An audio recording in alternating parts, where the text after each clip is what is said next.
Yeah, it can be so simple, but it's so complicated in reality.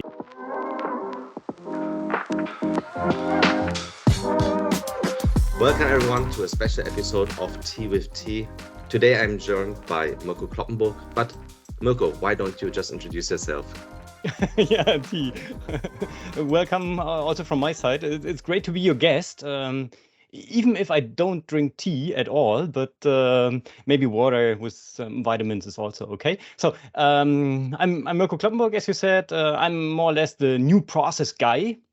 Maybe some of our viewers already saw some of my posts on LinkedIn or are listening to the New Process podcast. So I'm fighting for human-centric processes. I've been working for the Lufthansa Group for more than 20 years in different process management positions there, and I learned a lot about BPM, what to do, what works, and what does not work that good.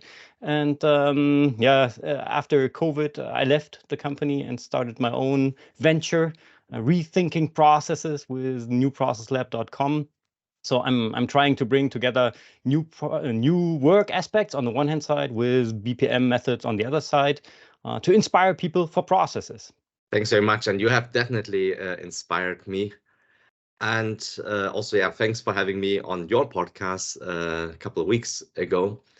And in the off, we were talking about a very, very quotes unquote basic topic. But that basic topic is so fundamental. And that's why I really want to dig deeper today into the concept of trust. So, Mirko, just to ease ourselves in, to warm up a little bit, tell us in your own words, what does trust mean to you? Yeah, it can be so simple, but it's so complicated in reality, I think. So, with regards to what I'm doing and with regards to processes, there is one of the new process principles called trust the people working in and on the process. So, especially from the perspective of being a process owner, you should trust the people that are working in your process and that are working on your process. And this is often not the case. And that's why I'm really fighting for trusting the people and creating processes that guarantee people the freedom to make independent decisions, for example. So this would be one way to prove trust to the people or to grant trust to the people by designing processes that provide the people working in the process to make decisions on their own. Just to give you an example, my favorite process is purchasing. And I've been working with SAP systems for a long time, and there our typical procurement process was that whenever I wanted to purchase something, I had to get the approval from my line manager, from the purchasing, from the controlling, and it took sometimes weeks or even months to get the approval if we're talking about bigger projects where we want to purchase something.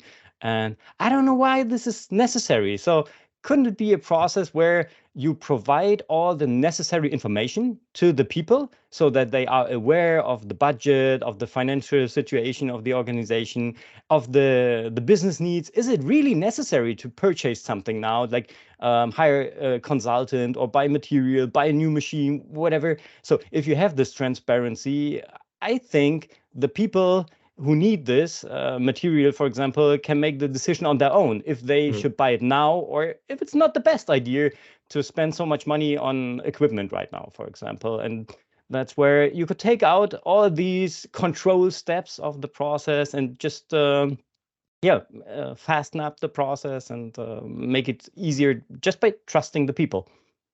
That is very a lot of different interesting things here where we will dig deeper. Yeah, Let me try to split it up into different parts. And by the way, procurement is also one of my favorite processes, and I really feel you on that topic.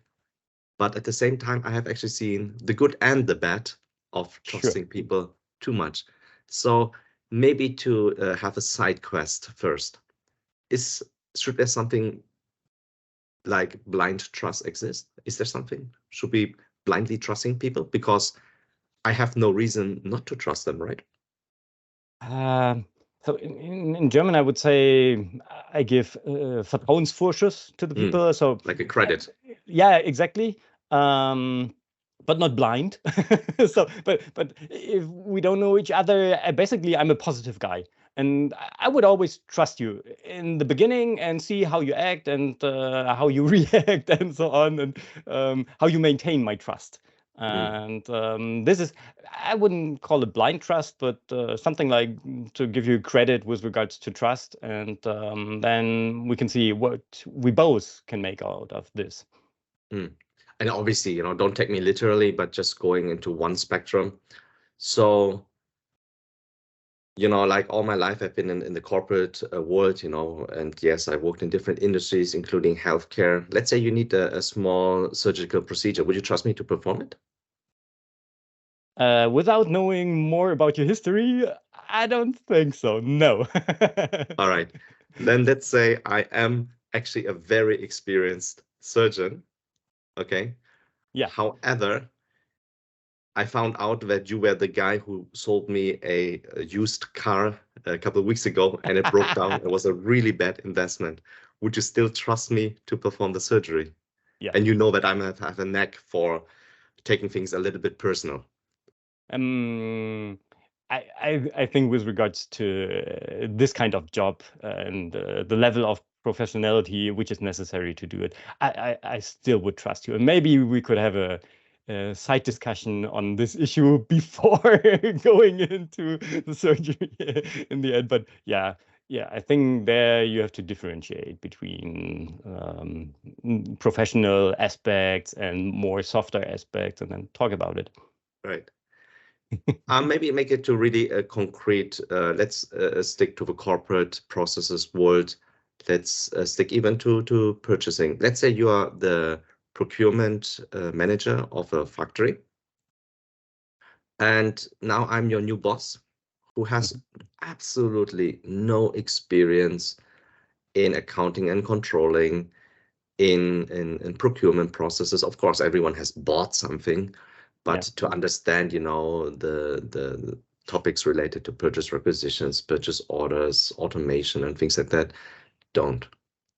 So if I tell you I trust you to do the right thing, do you actually feel that this is a valuable statement? Because I am not really in the position to even put in any good value. If I just say to everyone, I trust you, and then I ask you, please come up with 10 top 10 business process improvement measures. Would you then just say like, oh, I'm gonna put all my effort in there in order to then have it implemented? Or do you want to maybe orchestrate a little bit of that? Let's find out. No, I think it depends. It really depends on how you would behave in day-to-day business. So, I think it's always good, and I did that with my team in the past as well.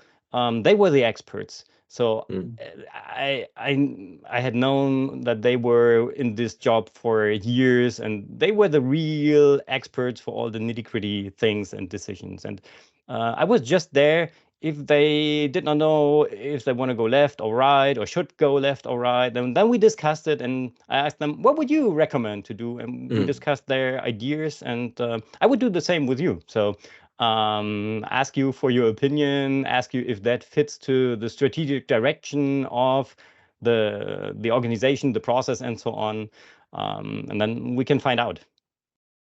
I like that very much because you really mentioned, have the collaboration, have the communication, look for really a communicative, collaborative approach. So let's actually dig deeper then. We already touched it in a little bit, but does trust have to be based on something in terms of, the capabilities, the competences, like how do we maybe even measure trust or trustworthiness?